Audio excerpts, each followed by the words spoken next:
There is a sentence that stops 93% of suicide jumpers. It is not, don't do it. It is not, I understand. It is not, think about your family. Most people guess wrong. The sentence is simple. It is 6 words long, and the reason it works has nothing to do with what the words mean. It has everything to do with what they prove. The sentence is this: you don't want to do this. Not as a command, as a statement of fact, because the person standing on the edge already knows they don't want to do it. That's not the problem. The problem is that they think nobody else knows. When you say those 6 words, calmly, without flinching, without pity, you are telling them, I see you. I see the part of you that is still in the fight, and that part hears you. In about 4 seconds, their grip on the railing tightens. That's the tell. Tightening means staying. You are 26. You are a patrol officer in a mid-sized American city. You have been on the job for 3 years. You have written traffic tickets. You have separated drunk couples at 2 in the morning. You have sat in a cruiser eating cold pizza while listening to dispatch. You are bored. Not the bored where you want more excitement, the bored where you wonder if this is all there is. Then one Tuesday in March, a call comes in. Emotionally disturbed person, overpass, Highway 9. You are the closest unit. You arrive and there's a woman standing on the wrong side of the guardrail. She is maybe 50. She is wearing a winter coat and sneakers. She is not looking at the traffic below. She is looking at her hands. You have had 0 training for this. The academy spent 4 hours on crisis intervention. You remember none of it. You get out of the cruiser. You walk toward her. You say the only thing that comes to your mind, which is, hey. She looks at you, and in that look is something you have never seen before. Not in 3 years of policing, not in a lifetime of knowing people. It is a look that says, I need you to be better than I think you are. You are not better. You are a 26-year-old patrol officer who doesn't know what to say. But you stay. You stay for 47 minutes.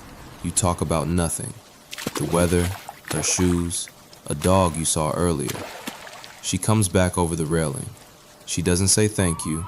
She doesn't say anything. An ambulance takes her. You drive back to the precinct and sit in the parking lot for 20 minutes because your hands won't stop shaking. Nobody asks if you're okay. You don't tell anyone about the shaking. That night, you look up one thing: how to become a crisis negotiator. The training is not what you expect. You expect psychology, profiles, diagnostic criteria. What you get is listening. 400 hours of learning how to listen. The FBI's behavioral change stairway model has 5 steps: active listening, empathy, rapport, influence, behavioral change.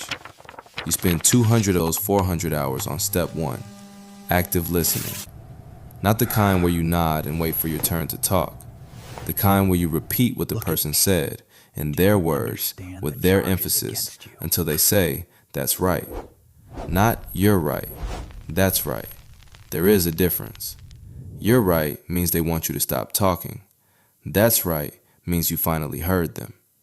Your instructor is a retired FBI negotiator who spent 22 years in the crisis negotiation unit. He tells you something on the first day that you will remember for the rest of your career. He says, the person in crisis is not your opponent. The situation is your opponent. The person is your partner in solving it. The moment you forget that, you lose. He also tells you that the average negotiation lasts between 1 and 4 hours, and that the worst thing you can do is rush. Worse than saying the wrong thing, worse than silence. Rushing tells the person that you have somewhere better to be, that their worst day is an inconvenience on your schedule. Rushing kills. You go back to your department. You are now the designated crisis negotiator for your precinct. This means you carry a pager. This means you get calls at 3 in the morning. This means you drive to a bridge or a rooftop or a locked bedroom where someone has a gun to their own head, and your job is to talk. Just talk. You have no weapon in your hand during a negotiation. Policy. The weapon is in your holster, and the holster is behind you. And the only tool you are authorized to use is your voice. You find this terrifying for the first 6 calls. By the 10th, you find it clarifying. A gun gives you options. A voice gives you one option. Be right. Your first real call is a man on a bridge. He is 29. He has been there for an hour. 2 patrol units are blocking traffic. A sergeant is on scene. She hands you a radio and says, "He asked to talk to someone." You key the radio. You say, "My name is Bunsa, your first name. I'm here to listen." He doesn't answer for 40 seconds. 40 seconds is a long time when someone is standing on the outside of a railing 100 feet above a river. Your earpiece crackles. The tactical commander is in your left ear. He is asking if you need ESU to move closer. You press the mute button on your chest. You say into the radio, "Take your time." He talks for 2 hours. He tells you about his daughter. She is 4. He tells you about losing his job. He tells you about a phone call from his ex-wife that morning. You say almost nothing. When he pauses, you say, "Your daughter is 4. Just that. A reflection. His own words back to him. He says, "Yeah." Then he says, "She won't understand." And you say, and you will replay this moment 10,000 times, you say, "She doesn't have to understand right now. She just needs you to come home." Step away from the rail. He comes back Come over. back over here. You don't celebrate. That's it, slowly now. You sit in your car and write a report and drive home and lie in bed looking at the ceiling, and your wife asks how your day was and you say, "Fine." The tactical commander who was in your ear during that call sends you an email the next morning. It says, "Good work." 2 words. You print it. You put it in a drawer. It will be the only acknowledgement you ever receive for that night. You do this for 5 years, 70-something calls. The success rate is high. Nationally, trained negotiators resolve 92 to 97% of crisis situations without physical force. You are at 94. This number means that for every 100 people you talk to, 6 of them are beyond words. 6 of them will not hear you. 6 of them were gone before you picked up the radio. You know their names. You will always know their names.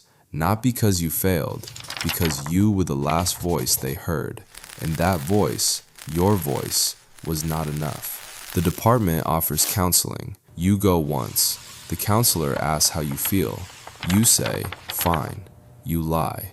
Not because you can't talk about it, because talking about it uses the same skills you use on the job, and you cannot turn those skills on yourself without feeling like a fraud. You are promoted. You are now the lead negotiator. You train others. You teach the behavioral change stairway. You teach them about the 6 words. You sit in a classroom and watch young officers practice on actors, and you see their hands shake, and you remember the parking lot and the 20 minutes and the thing you never told anyone. You teach them one rule above all others. Do not promise anything you cannot deliver. Do not say, "Everything will be okay." Do not say, "I won't let anything happen to you." Do not say, "I understand." Because you don't. You have never stood on that railing. You have never held that gun. You do not understand. What you can do is listen. What you can do is stay. What you can do is prove, with your patience, that this moment is worth your time. That is what the 6 words do. You don't want to do this. Translation, I know you are still fighting. I see it. That's enough. You are 46. You are 20 years into this. Your marriage survived, barely. Your wife learned to sleep through the 3 a.m. calls. Your children learned not to ask what happened when you came home quiet.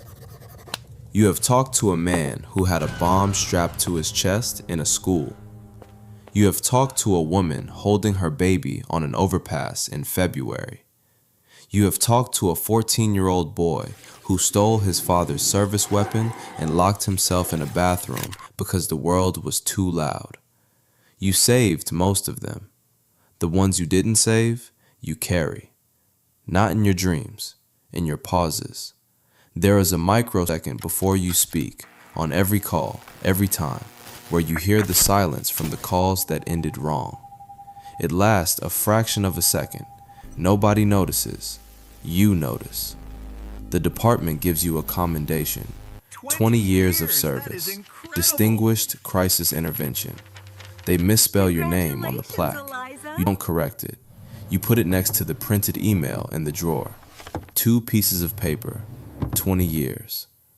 The department psychologist asks you in your exit interview if you would do it again. You think about this for a long time, longer than a negotiator should need to answer a question. You say yes, but you hesitate, and you are trained to know what hesitation means. You retire.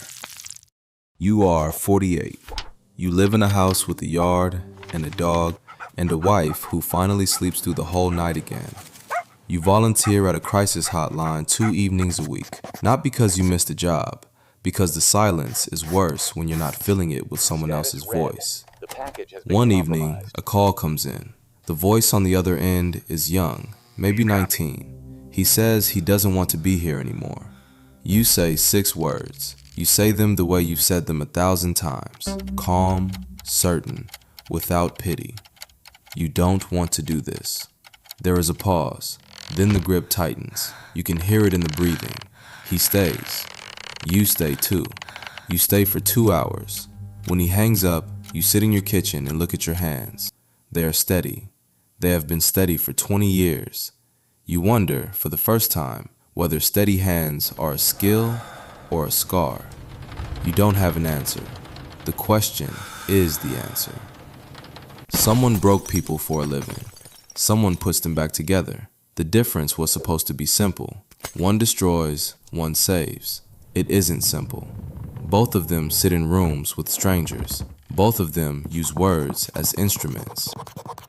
Both of them go home and stare at ceilings. The interrogator lost the ability to flinch. The negotiator lost the ability to not hear the silence. Different rooms, different silence, same weight. The next person doesn't use words at all. 300 meters below the surface, there is no sound. There is pressure and darkness in your hands and a paycheck that says $1,500 a day. Most of them say it's not enough.